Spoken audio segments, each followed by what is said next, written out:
আসসালামু আলাইকুম। Hello everyone, আমি কাঁচা কাঁঠাল দিয়ে চিংড়ি মাছ রান্না করব আজকে। প্রচুর কষ কাঁচা কাঁঠালে, তাও কেটে নিচ্ছি, তারপর ধুয়ে নিব,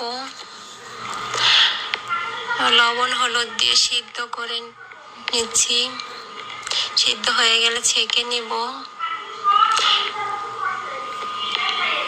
তারপর তেলটা দিয়ে দিচ্ছি চুলোতে। চিংড়ি মাছটা পেঁয়াজ মরিচ দিয়ে ভুনা করে নেব মশলা দিয়ে, কাঁঠালটা দিয়ে দিব। আচ্ছা, আমি যে হাঁসওয়াফার রেসিপি কাঁঠালের রেসিপি বানাচ্ছি, আমাকে কি Tarique Rahman sir family card দেবে? তোমার ফ্যামিলি কার্ড দেবে? তোমার তো বিএমপি সরকার জেলে নেবে। ও আল্লাহ, আল্লাহ গো, এ কয় কি?